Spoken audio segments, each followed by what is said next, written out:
तो अगले दिन ठाकुर जी सवेरे उठे और देखने लगे यशोदा मैया देख तो नहीं रही, और ठाकुर जी चुपचाप गए महाराज जहां पर सारे मक्खन दूध दही रखे, वहां पहुंच गए गौरस भंडार में। और गौरस भंडार में एक मटकी के ऊपर से ढक्कन हटाए करके जैसे ही ठाकुर जी ने हाथ बोर के पानो प्रारंभ किया, सामने एक खंबा था, उसमें मणि लग रही थी। आज पहली बार 3.5 वर्ष की आयु में ठाकुर जी ने अपना प्रतिबिंब देखा। ठाकुर जी ने जैसे ही प्रतिबिंब में अपने रूप को देखा, अपने रूप को देख करके ठाकुर जी बोले, हो तू भी आयो यहां चोरी करवे? अपने आप से बात कर रहे हैं ठाकुर जी। अरे मैंने कही तो हती अपने अपने घर में चोरी करनी है, तू दारी के मेरे घर में आगो चोरी करवे? ठाकुर जी अपने प्रतिबिंब से बात कर रहे हैं। अब गौरस भंडार में ठाकुर जी की आवाज गूंज रही थी और वो गूंजते हुए रसोई घर में जा रही थी। रसोई में मैया ने सुनी, बोले लाला कहां थे बोल लो है, उठ गयो कन्हैया? मुझको पतो भी ना चली, नूपुरन की आवाज ना आई। मैया दौड़ करके गई तो देखा ढूंढते ढूंढते गौरस भंडार में ठाकुर जी अपने प्रतिबिंब से बात कर रहे हैं।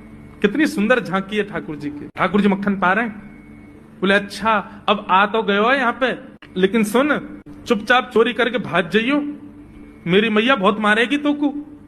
बाकू यदि पतो चल गई तू चोरी कर रहा है तो को उखलते मान देगी, मेरी मैया बहुत मारेगी।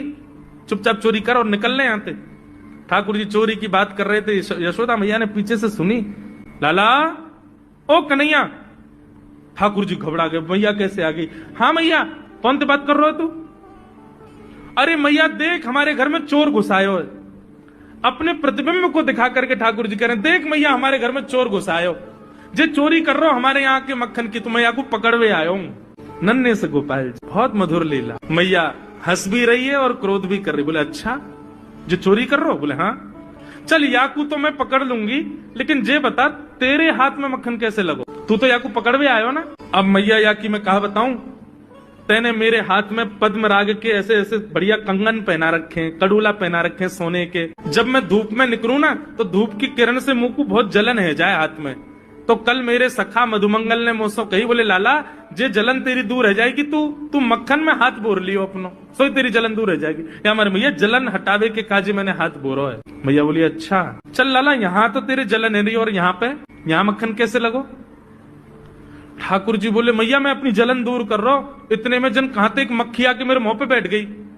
बाकू उड़ावे के काजे मैंने जैसे मुंह पे हाथ किया सो मक्खन मेरे मुंह पे लग गो। मैया मैया बोली लाला तू चोरी भी करन लगो और अब झूठ भी बोलन लगो मुझसे। ठाकुर जी ने ग्वाल वालों से कहा भैया मिशन फेल हो गया, घर में तो चोरी नहीं कर पाए हम।